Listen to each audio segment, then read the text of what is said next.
evening. My name is Joshua Wangren. It is January 10th, 2025. This is SDI FTT 210 Muzzleloader build part 3. This evening we are going to be insetting the trigger assembly, the trigger guard, and we're going to be finishing up the back half of the buttstock. We're going to begin by insetting the trigger, and as always you're going to put the trigger in and let it set in. Now this just set into place, so there wasn't much for me to do. You take a small screwdriver,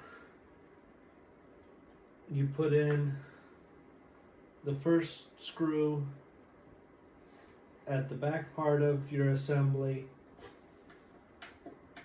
and make sure that it is tightened down.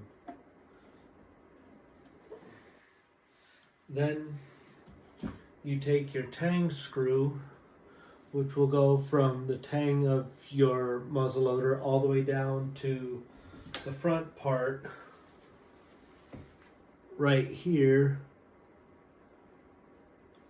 and tighten down the rest of your trigger assembly. Let it go all the way through. Take your screwdriver and tighten it all the way down. And make sure it is very tight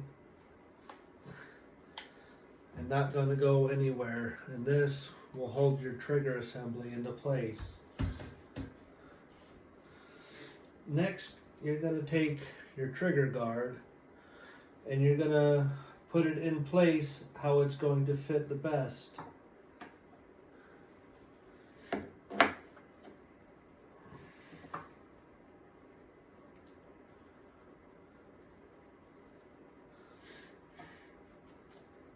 You're going to set it in, and we can see that the back part of the trigger guard tang goes past where it's inset, so we're going to mark it with a pen or a pencil, go along the outline, and then we're going to take your curved chisel and we're just going to simply tap the outline into the wood.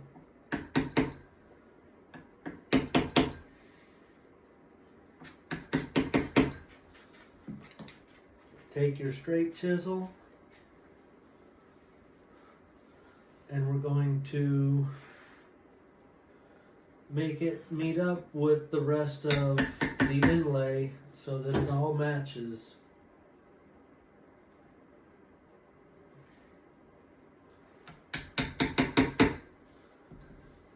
Then you can take your chisel and slowly work it out.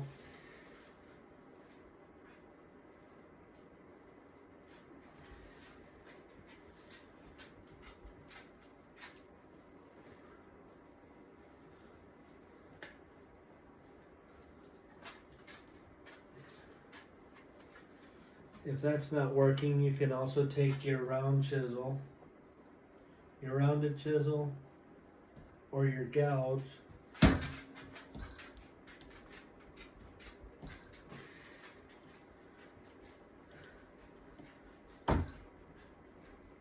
and cut it out. The reason why you wanted to make that first initial cut all the way around is so that you had a place for your chisel to stop before you started splitting the rest of your buttstock.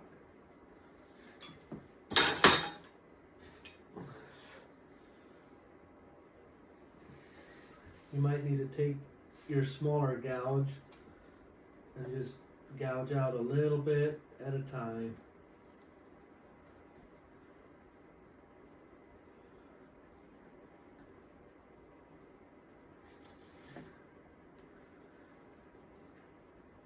As with everything else, this is going to take a little bit of patience, a little bit of work. But after you do a little bit of work, you'll soon start to see the fruits of your labors. And you'll soon start to see a finished product.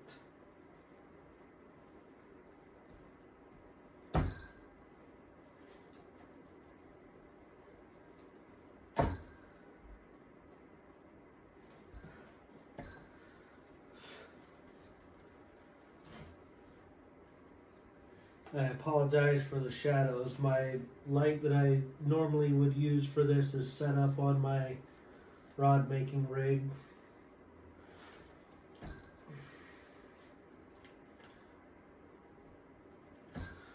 Ordinarily, I would say follow the grain because it would make it much easier to gouge out, but because your cut is across the grain, you have to follow your cut, so you have to be a little more careful when gouging out so you're not splitting and splintering. It also helps if you make sure that your tools are sharp, which is probably something I should have done before I started.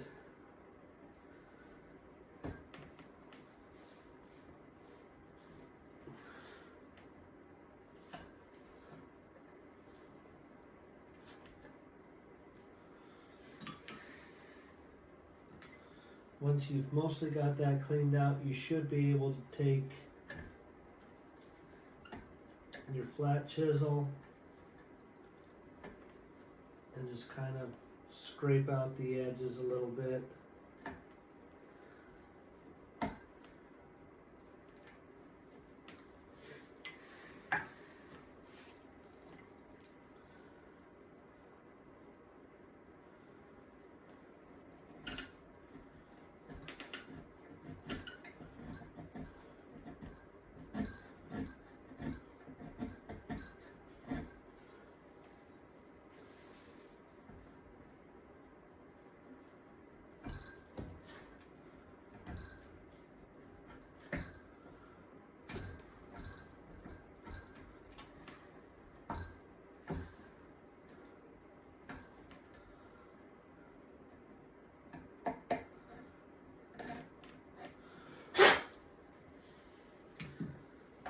Once you've come close, you take your trigger guard again, set it in place,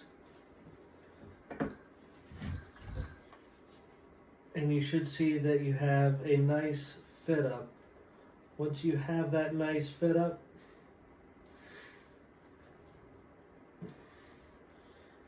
you can start taking some of that marking black and mark where your screw holes are going to be.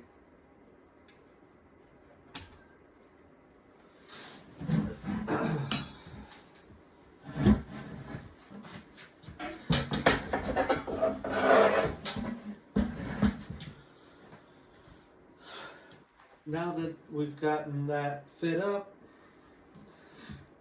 we can also begin to start shaping the butt end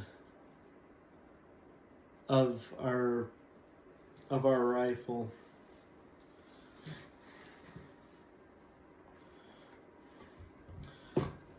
For the purposes of this class, I will be demonstrating how we are taught in the books. You take your rifle, you lay it down flat, and you clamp it down. And you take a bastard file And you just simply go over the high spots and start removing material, being careful that you do not scratch up the metal. One way you can also keep from scratching up the metal is put a couple layers of painter's tape down. But you want to take long contouring scrapes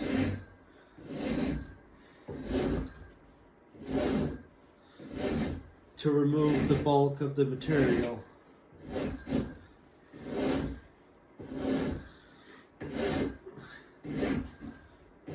Once you've come down close, you can take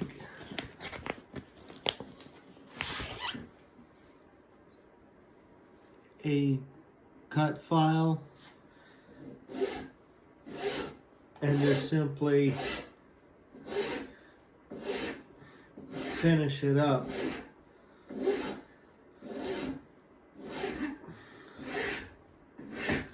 Now for me, I have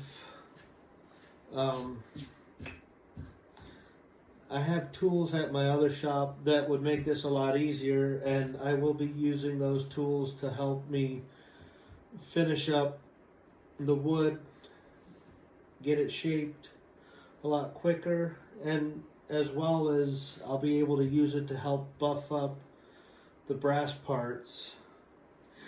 Now that's shaping the wood. To shape the heel and the toe so that they match, you would again secure your rifle.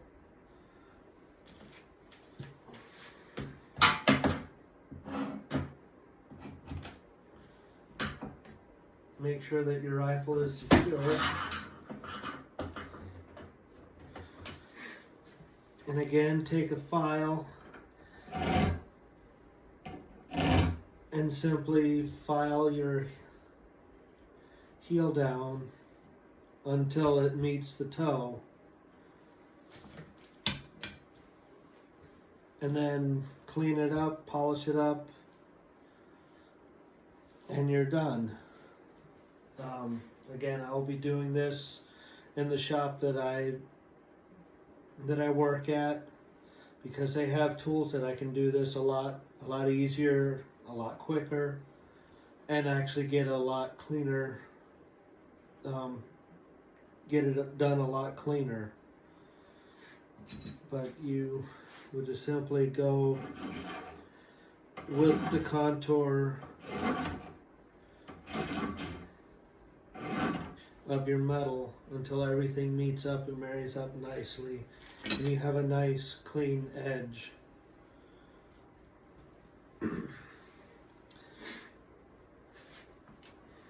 And that should just about cover